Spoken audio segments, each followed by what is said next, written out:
I'm Aaliyah, 32 female.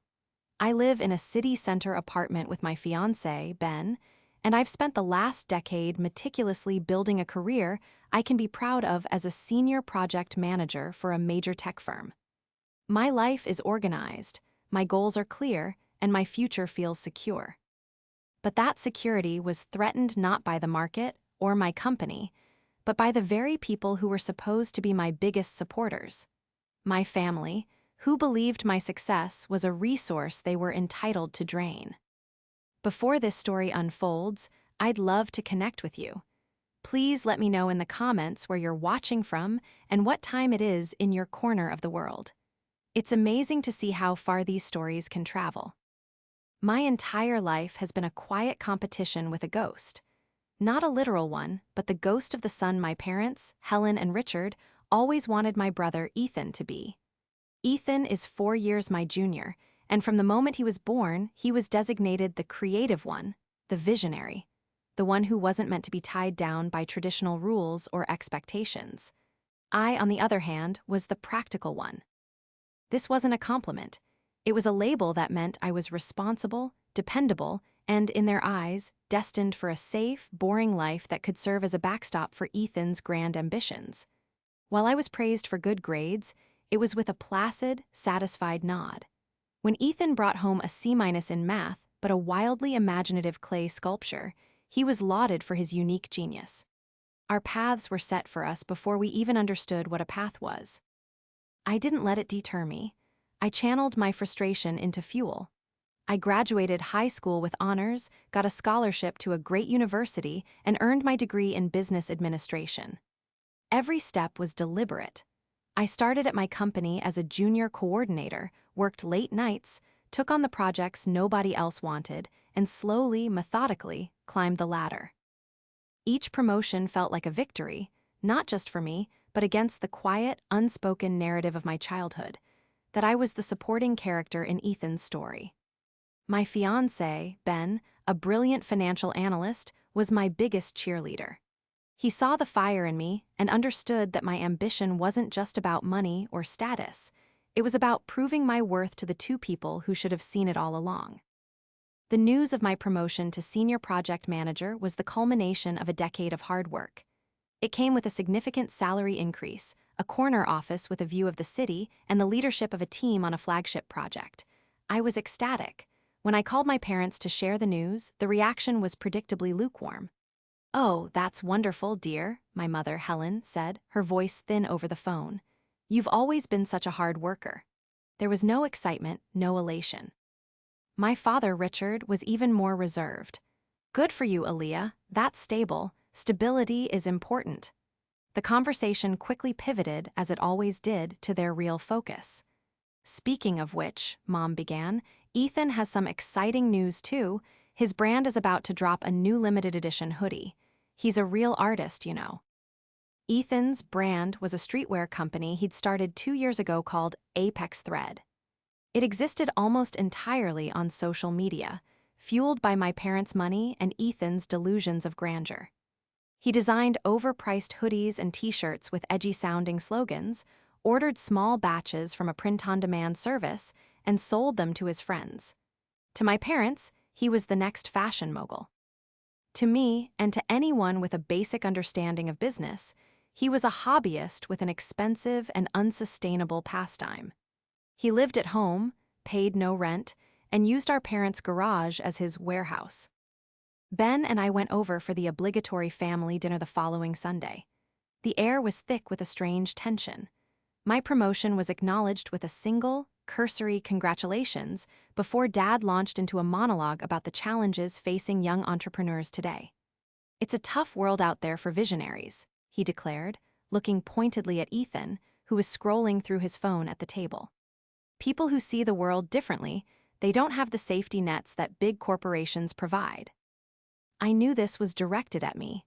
My safety net was my hard-earned career, while Ethan's was our parents' bank account. My mother then brought out a cake.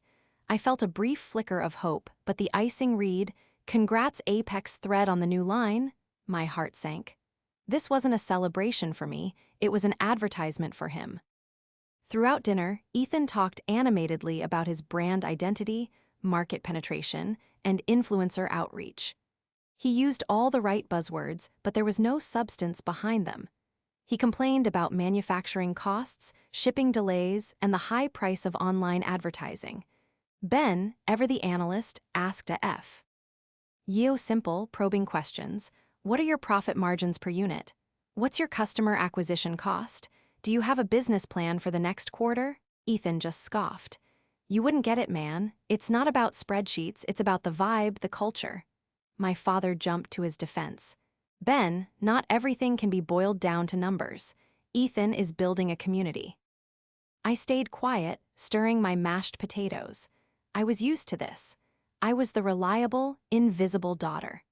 My achievements were simply checkmarks on a list of expected life events, while Ethan's every minor effort was treated like a groundbreaking triumph. My promotion, which represented a massive leap in my career and financial standing, was being used as a backdrop for yet another chapter of the Ethan show. As we were getting ready to leave, my mother pulled me aside in the hallway, her hand gripping my arm with a sudden intensity. Aaliyah, we're so proud of you, really, she whispered, her eyes darting nervously towards the living room. This new job of yours, it's a blessing, a real blessing for the whole family. Her words felt heavy, layered with a meaning I couldn't yet decipher, but that sent a chill down my spine. I didn't understand it then, but she wasn't congratulating me. She was assessing me. My success wasn't my own. It was a new family asset she was already figuring out how to liquidate. The other shoe dropped a week later. It wasn't a subtle hint or a gentle suggestion. It was a full-blown emotional ambush. My father called me on a Tuesday evening, asking me to come over. He used his serious voice, the one that meant something important was being discussed, and my attendance was non-negotiable. Your mother and I need to talk to you and Ethan together, he said. It's a family matter. I felt a knot of dread tighten in my stomach. Family matters were almost always about Ethan's problems, and my role was usually to provide a sensible, and often ignored, perspective. Ben offered to come with me, but I told him I needed to handle it alone. It was a decision I would soon regret. I walked into my parents' house to find the three of them sitting in the living room like a tribunal. My mother was wringing her hands, my father had his arms crossed with a grim expression, and Ethan was slouched on the couch, staring at his sneakers, the picture of a wronged martyr. There was no preamble, no small talk. My father, the retired sales manager, launched right into his pitch. Aaliyah, he began, we are incredibly proud of your recent success. You have built a remarkable career for yourself, and your financial security is a testament to your hard work. I waited, knowing the but was coming. But family, he continued, leaning forward, is a team. We rise and fall together. When one person is doing exceptionally well, it's their responsibility to help lift the others. He then laid out the situation. Ethan's streetwear brand, Apex Thread, was in trouble. A big order of custom-printed hoodies for his new drop had been a bust. The quality was poor, the colors were wrong, and the supplier was refusing a refund. He was out several $1,000s and had no inventory to sell. The business needs a significant cash injection to survive, my father said gravely. To reorder the inventory, launch a real marketing campaign, and secure a spot at a local fashion market. It's at a critical turning point. My mother chimed in, her voice trembling slightly for dramatic effect. He has poured his heart and soul into this, Aaliyah. It would crush him to lose it now. He's an artist, and the world is cruel to artists. I looked at Ethan. He wouldn't meet my eyes. He was playing the part of the tortured genius perfectly. I kept my voice calm and level. I'm sorry to hear that, Ethan. That sounds really stressful, but what does this have to do with me? My father took a deep breath. We need you to loan Ethan the money, he said, the words landing like stones in the quiet room. $50,000. I stared at him, speechless. The number was astronomical. It was more than my entire promotion bonus. It was a life-altering amount of money. A loan? I finally managed to say. Dad, that's not a loan. That's a massive investment in a business that, from what I can tell, has no revenue and no clear path to profitability. Ethan finally spoke up, his voice thick with resentment. You wouldn't understand. You work in a cubicle. You don't know what it takes to build something real. The insult was so predictable, yet it still stung. My father raised a hand to silence him. This isn't a debate, Aaliyah. It's a matter of fairness. You've just received a substantial raise. You can easily afford this. Think of it as a family tax. You're helping to keep the whole family stable. A tax. He called it a tax. The audacity of the phrase struck me dumb. I was being taxed on my own success to subsidize my brother's failure. It was the dine. Amic of our entire lives, now codified with a price tag. It's not fair to ask this of me, I said, my voice shaking with a mixture of anger and disbelief. My promotion was the result of 10 years of grinding, of sacrificing weekends, of proving myself over and over. Ethan's situation is the result of poor planning and a lack of accountability. My mother started to cry. I can't believe you're being so selfish, she sobbed. We never thought of our love for you in terms of what's fair. We gave you everything. We supported you. Now when your brother, your own flesh and blood, needs you, you talk about accountability. The guilt trip was in full swing. They were framing my refusal not as a sensible financial decision, but as a moral failing, a betrayal of the family. Richard, my father, delivered the final blow. Your mother and I have already sunk most of our retirement savings into this to help him get it off the ground, he admitted, his voice low. We don't have anything left to give. You are his only hope. The pressure was suffocating. They had backed me into a corner. I was being painted as the cold, heartless daughter who would rather hoard her money than save her brother's dream and her parents' financial future. I looked at their pleading, manipulative faces and felt trapped. I didn't say yes, but I didn't say no. I just said, I need to think about it, and walked out of that house with the weight of their expectations crushing me. The loan wasn't a request, it was a demand, a bill for being the successful child. I drove home in a daze, my mind replaying the scene in my parents' living room. The words family tax echoed in my head. It felt like a violation. Ben was waiting for me, and the moment I walked in the door, he knew something was deeply wrong. I collapsed onto the sofa and told him everything: the ambush, Ethan's failing business, the tears, the guilt, and the absurd, insulting demand for $50,000. Ben listened patiently, his expression hardening as I spoke.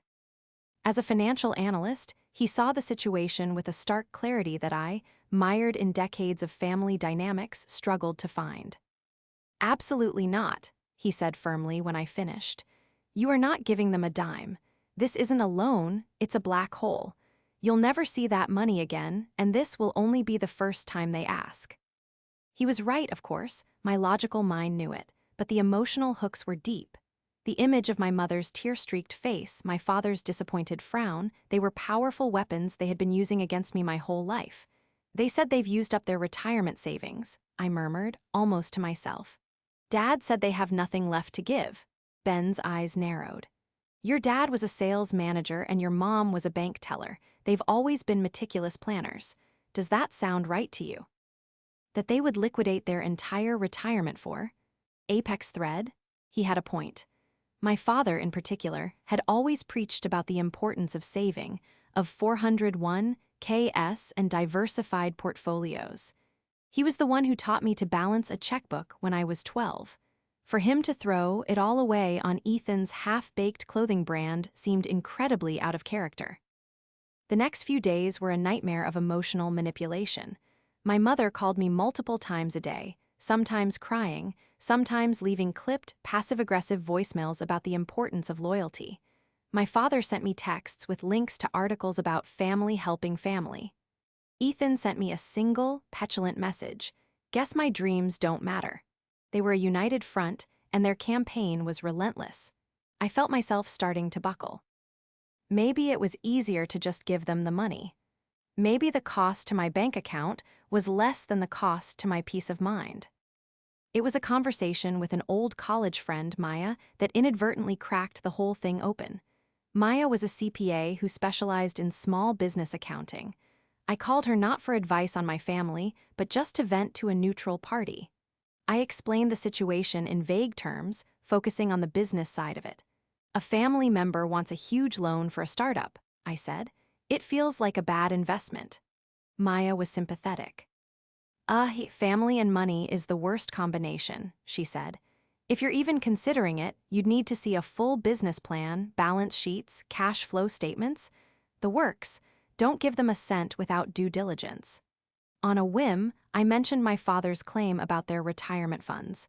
He said they've poured all their savings into it. There was a pause on the other end of the line. "Your dad is Richard, right?" she asked. "The retired sales manager?" I confirmed, confused as to how she knew him. "Oh my God," she said, her voice dropping. "Aaliyah, this is going to sound weird, but my dad is a financial advisor. He's been managing your parents' retirement portfolio for almost 20 years. My blood ran cold. What? Yeah, my dad is John Miller at Sterling Wealth Management. Your dad is one of his oldest clients. They play golf together sometimes. My mind started racing. Maya's father managed their portfolio. She would know. I hesitated, feeling like I was about to cross a line. Maya, is there any way? Could you just ask him if their account has seen any major recent liquidations? I know it's a huge ask, a breach of privacy, but something feels really wrong here. Maya was quiet for a moment.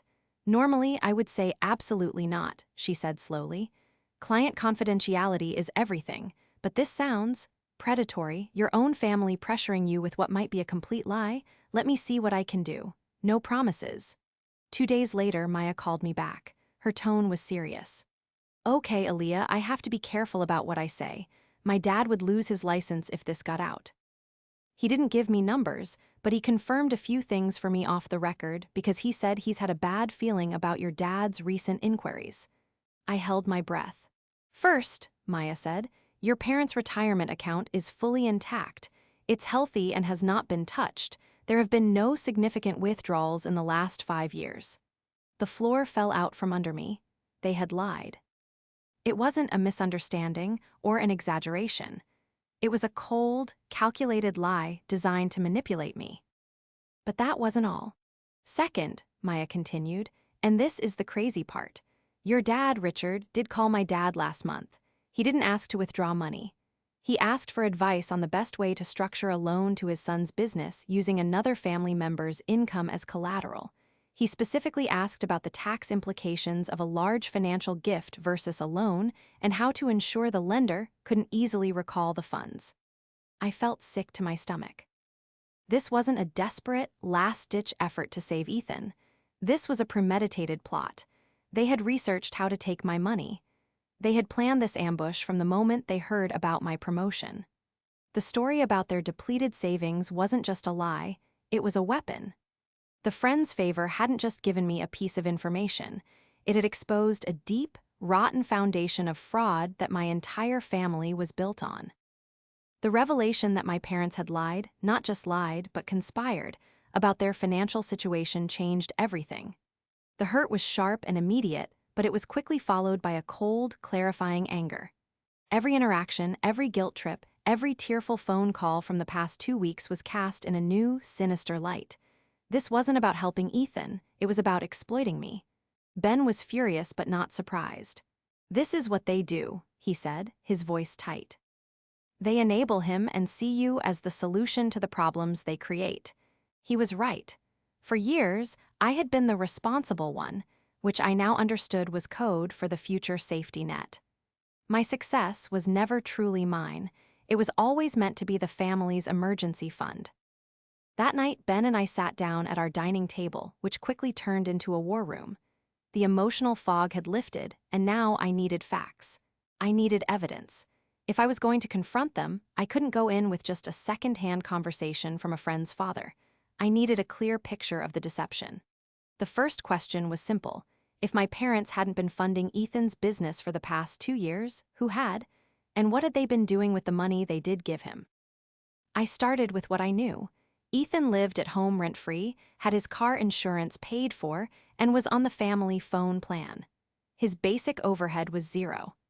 My parents gave him an allowance for business expenses, which I'd always assumed was a few $100s here and there. Now I needed to know the real numbers. My mind went to my mother. Helen, a former bank teller, was meticulously organized but also technologically naive. She still kept paper records for everything. I remembered that for years, she had used a joint family email account to manage household bills and communications. I still had the password from my college days when I needed access to certain documents. It felt like a massive invasion of privacy, but what they had done to me felt so much worse. With Ben looking over my shoulder, I logged in. It was a digital time capsule. After sifting through years of old newsletters and spam, I found a folder labeled Finances. Inside were scanned bank statements, credit card bills, and account summaries going back over a decade. My hands trembled as I clicked open the most recent statement for my parents' main checking account. What I saw made my breath catch in my throat.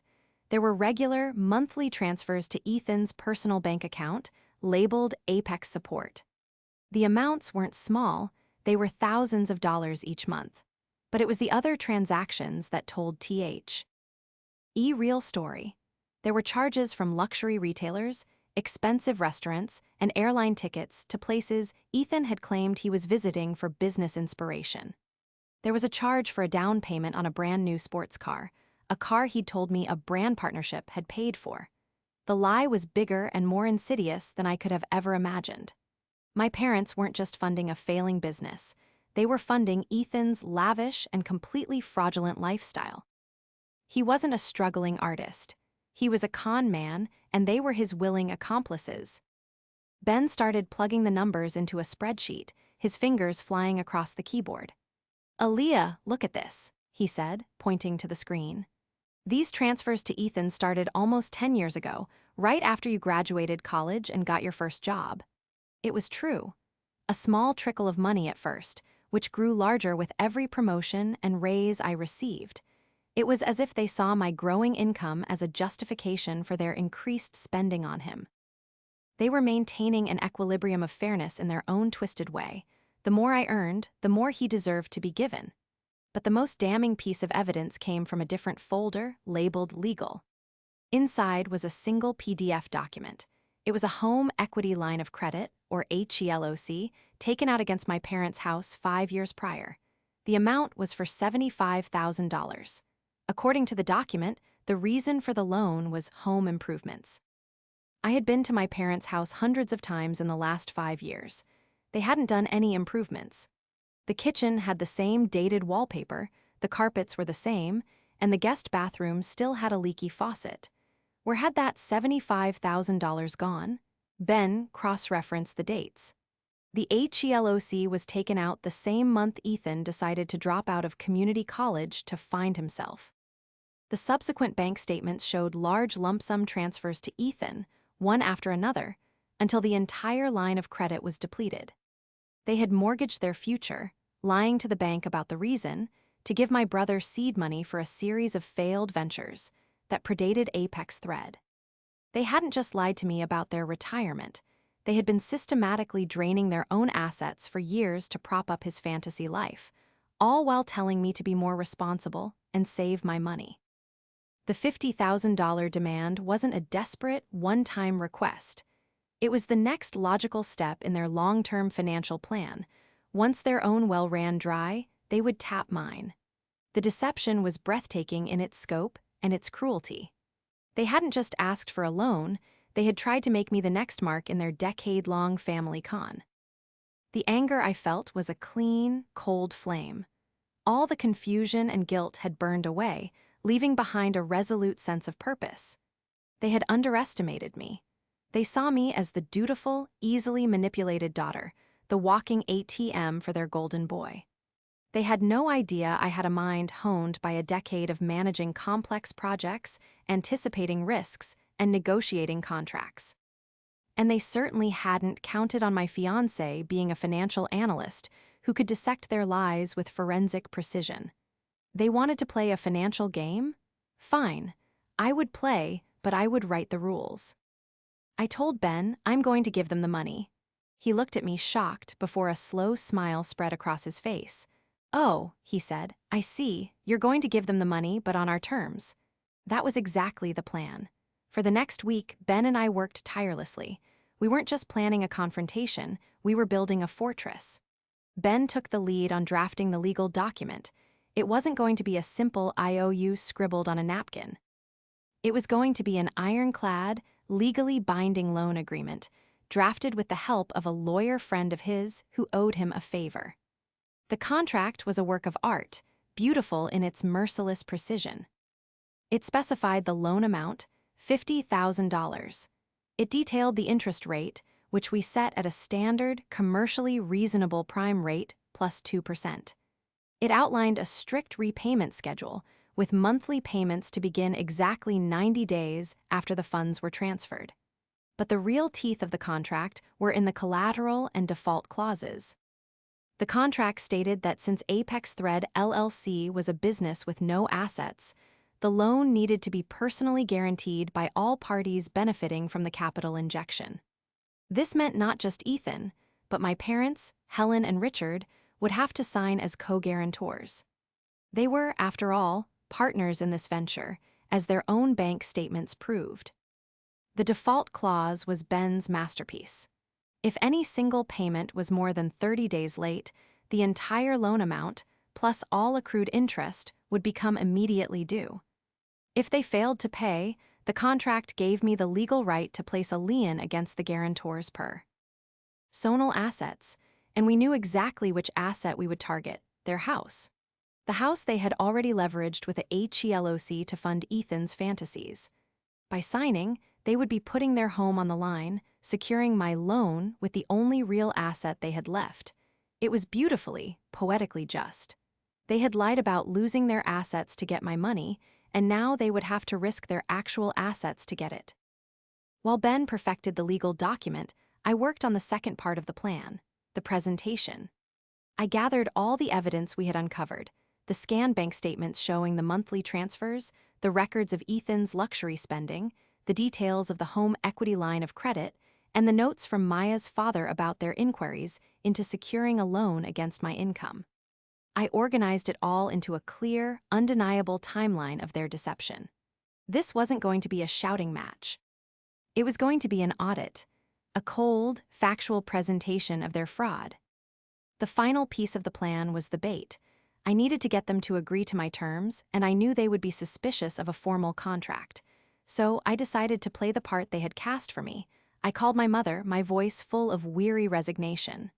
"Mom," I said, sighing dramatically, "you're right, you're all right. Family is what's most important."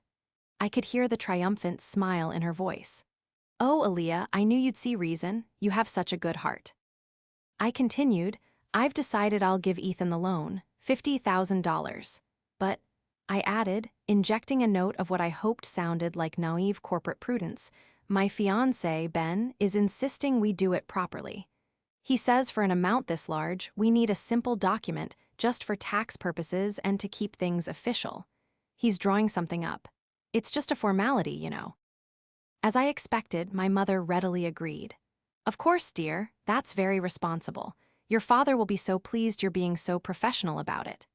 They were so confident in their ability to manipulate me that they couldn't see the trap being laid. They heard formality and professional and assumed it was a simple piece of paper they could sign and ignore, just as they had ignored all of Ethan's other financial responsibilities. They believed they had won. They believed the dutiful daughter had finally fallen in line. The family meeting was set for the following Sunday. I told them Ben and I would come over with the paperwork and the check. They thought they were closing a deal. In reality, they were walking into their own financial judgment day. The contract was printed on thick, formal paper, and the check was written, waiting to be the prize that would spring the trap. We arrived at my parents' house on Sunday afternoon. The atmosphere was completely different from my last visit. The oppressive tension was gone, replaced by a thick, cloying sweetness. My mother greeted us at the door with a hug that felt more possessive than affectionate. My father shook Ben's hand heartily, slapping him on the back.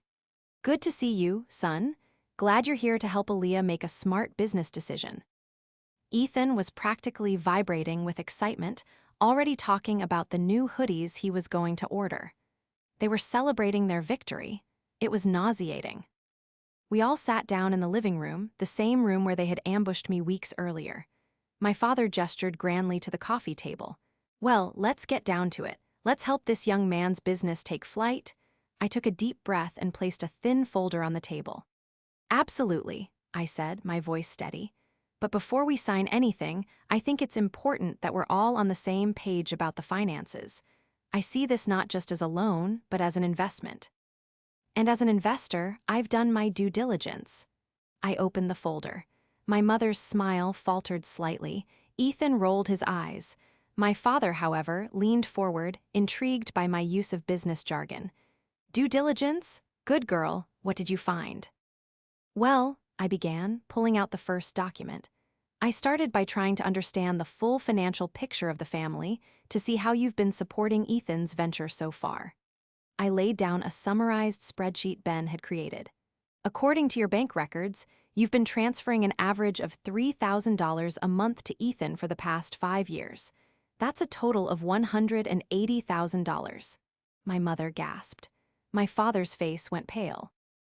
Ethan stared at the paper as if it were written in a foreign language. Where did you get that? My father demanded, his voice dropping the cheerful facade. I logged into the family email account, I said calmly. The one you gave me the password to when I was 17. I didn't wait for a response. I pulled out the next set of papers. I was confused because you told me your retirement was depleted, but I know you're both ill. Igent Savers, then I found this. I slid the copy of the $75,000 home equity line of credit document onto the table. You took this out 5 years ago for home improvements, but the house hasn't been touched. Instead, the money was dispersed in large sums to Ethan, coinciding with the end of his brief college career. My mother was now white as a sheet. Aaliyah, this is a private family matter, she whispered. This is a private family matter, I countered, my voice hardening. A matter where you lied to me about being broke to pressure me into giving you $50,000. But it gets worse. I then detailed Ethan's spending. The sports car down payment, the trips, the designer clothes, all itemized and cross-referenced with his social media posts. I read out the dates and amounts in a flat, dispassionate monotone. Ethan sank lower and lower into the couch cushions, his face burning with shame and anger. Finally, I played my trump card. And the most interesting thing I discovered, I said, looking directly at my father, was that last month you contacted your financial advisor, John Miller, to ask for advice on how to structure a loan using a family member's income. My income as collateral. You also asked how to make it difficult for the lender to recall the funds. You weren't desperately seeking a solution, you were engineering a heist. The room was utterly silent. The triumphant atmosphere had evaporated, replaced by the suffocating weight of exposed lies. My father looked defeated, my mother was openly crying, and Ethan was staring at the floor.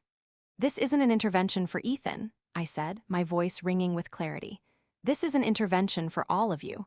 Your lies, your manipulation, your financial irresponsibility. It ends today. I then pulled out the real documents, the loan agreement. I placed 4 copies on the table, along with 4 pens. I told you I would give Ethan the money, and I am a woman of my word, I announced. Here is the loan agreement. It stipulates that Ethan, and both of you, as his long-term financial backers and business partners, will be co-guarantors. It outlines a strict repayment schedule, and it secures the loan with the only asset you have left, this house. My father picked up the document, his hands shaking as he read the default clauses and the lien provisions. He read it, then read it again. The retired sales manager, the master of the pitch, was finally face-to-face with a contract he couldn't talk his way out of. You want us to sign this? He choked out, incredulous. You'd put a lien on our house? You lied about losing your house to get my money, I replied, my voice like ice. It seems only fair that you actually risk it to get what you want. Sign the contract, all 3 of you, and the $50,000 is yours. The check is right here. I slid the check onto the table, a crisp blue rectangle of possibility. They all stared at it, then back at the contract. They were trapped. Their greed was staring them right in the face, but the price was a risk they were terrified to take. For the first time in my life, I wasn't the one being pressured. I was the one in control. The silence stretched on, thick with the consequences of their actions. The standoff in the living room felt like it lasted an eternity. My parents and Ethan passed the contract between them, their expressions shifting from shock to outrage to a dawning, horrified understanding. Ethan was the first to break. "This is insane," he yelled, throwing the papers onto the coffee table. "You're trying to steal their house, after everything they've done for you?" "No," I said calmly, not taking my eyes off my father. "I'm protecting my investment, the same way any bank would." "You want to be a businessman, Ethan? This is business." My father, Richard, finally looked up at me, his face a mask of betrayal.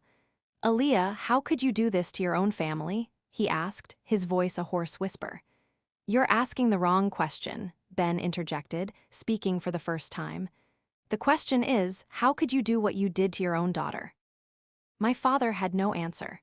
He looked at the contract, then at the check, then at my mother's tear-streaked face. The gears were turning in his head. He knew the contract was legally sound. He knew there was no loophole. He could have the money his sons so desperately wanted, the money they had conspired to get, but the price was accountability. A price they had never been willing to pay.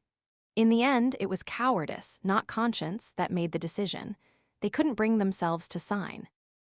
The risk of being held responsible for their actions was too great. The risk of Ethan defaulting, which they had to know was a certainty, and losing their home was a reality they couldn't face. Their entire scheme was built on the assumption that my money would be a no-risk, no-consequence gift. Faced with a real-world contract, their bravado crumbled. Without another word, my father pushed the unsigned contracts back towards me. My mother wouldn't look at me. Ethan stormed out of the room, slamming the door behind him. The deal was dead. I calmly collected the documents, tore the $50,000 check into 4 neat pieces, and placed them on the table amidst the unsigned papers. "I guess this concludes our business," I said quietly. Ben and I stood up and walked out of that house. No one said goodbye. The silence that followed us out the door was more definitive than any argument could ever have been. I didn't feel triumphant or joyful. I just felt light. The immense weight of their expectations, the lifelong burden of the family tax, had been lifted. The aftermath was swift and absolute. I stopped calling. They didn't call me. The silence stretched from days into weeks and then months. I heard through the grapevine that Ethan's brand, Apex Thread, folded a month later. He apparently had a spectacular meltdown on social media, blaming toxic family members and a lack of support for artists before deleting his account. According to my aunt, he took a job as a stockperson at a local grocery store. My parents were reportedly devastated, not by their broken relationship with me, but by the public failure of their golden child. They had created a world for Ethan where he never had to face consequences, and by refusing to fund that world any longer, I had shattered the illusion. Ben and I moved forward with our lives. We used the money I would have loaned Ethan as a down payment on our own house, in a neighborhood on the other side of the city. We got married 6 months later in a small, beautiful ceremony with our chosen family, our close friends who had supported us unconditionally. My parents were not invited. There was a part of me that mourned the family I wished I had, the supportive parents who would have celebrated my success without seeing it as a resource. But that grief was overshadowed by the profound sense of peace that came with my freedom. I was no longer the family's emergency fund, the responsible daughter whose hard work was meant to pave her brother's easy road. I was just Aaliyah, a woman who had built her own life on her own terms. The debt they tried to impose on me was never about money. It was a debt of obligation, of guilt, of unearned responsibility. And by finally refusing to pay, I had bought back my own future. I learned that true family isn't about obligation. It's about mutual respect, love, and support. It's celebrating each other's victories, not taxing them. My life is now my own, and while the scars from that confrontation remain, they are a reminder of my own strength. A reminder that sometimes the most loving thing you can do for yourself is to walk away from the people who refuse to see your worth.